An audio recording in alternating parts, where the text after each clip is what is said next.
Kinshasa devient alors une immense capitale africaine, chaotique, mais créative, vivante, culturelle, puissante.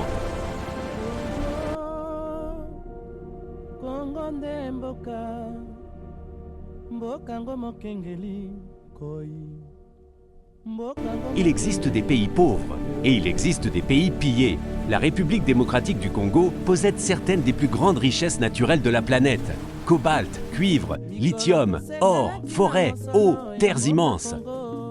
Et pourtant, une grande partie de son peuple vit encore dans la pauvreté. Pourquoi? Parce que le Congo vit un effet soleil particulier.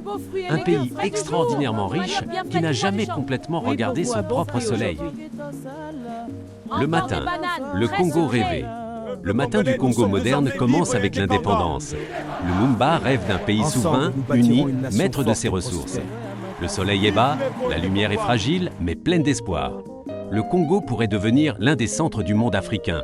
Énergie, industrie, agriculture, culture, éducation. Mais dès le matin, les puissances étrangères comprennent déjà une chose. Celui qui contrôle le Congo contrôle une partie du futur mondial. Le soleil brutal des ressources. Puis arrive le midi. Le soleil devient violent. Le Congo devient le cœur invisible de l'économie mondiale. Smartphones, batteries, voitures électriques, intelligence artificielle, technologie militaire. Le monde entier dépend du sous-sol congolais. Mais paradoxalement, plus les ressources prennent de la valeur, plus certaines régions deviennent instables. Le pays entre dans ce qu'on appelle parfois la malédiction des ressources, quand les richesses attirent plus de prédation que de développement. Le soleil est extrêmement fort, mais il aveugle autant qu'il éclaire.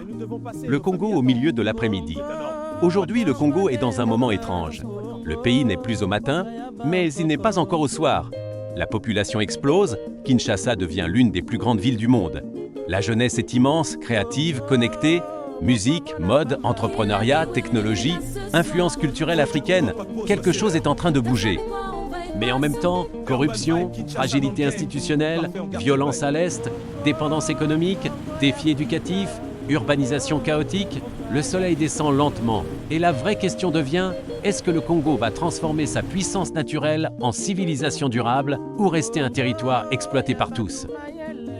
Le tournant 2050, deux futurs sont possibles. Premier futur, le Congo reste dépendant. Les minerais partent toujours à l'étranger. Les villes grossissent sans structure, les élites s'enrichissent, le peuple survit. Le soleil devient rouge sombre. Mais un autre futur est possible. Un Congo qui transforme enfin ses ressources sur son propre sol. Un Congo qui construit ses propres industries énergétiques et technologiques. Un Congo où l'agriculture nourrit d'abord sa population avant les marchés mondiaux. Kinshasa devient alors une immense capitale africaine, chaotique, mais créative, vivante, culturelle, puissante.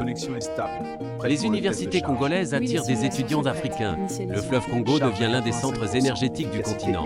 Les forêts deviennent un trésor écologique mondial protégé par les Congolais eux-mêmes. Le vrai tournant ne vient pas seulement de la politique. Il vient d'un changement de regard. Le jour où le Congo cesse de se voir uniquement comme une victime et commence à se voir comme une civilisation capable de créer son propre futur. Conclusion, l'effet soleil sur la RDC nous rappelle une chose essentielle. Un pays peut avoir toutes les richesses du monde et rester pauvre s'il ne comprend pas à quelle heure il vit. Le Congo n'est peut-être ni au matin, ni au soir. Peut-être qu'il est exactement dans cette heure dangereuse où tout peut encore basculer. Vers l'effondrement ou vers la renaissance. Et vous, quand vous regardez la RDC aujourd'hui, voyez-vous un soleil qui se couche ou un soleil qui commence enfin à monter? Continuons à regarder le soleil.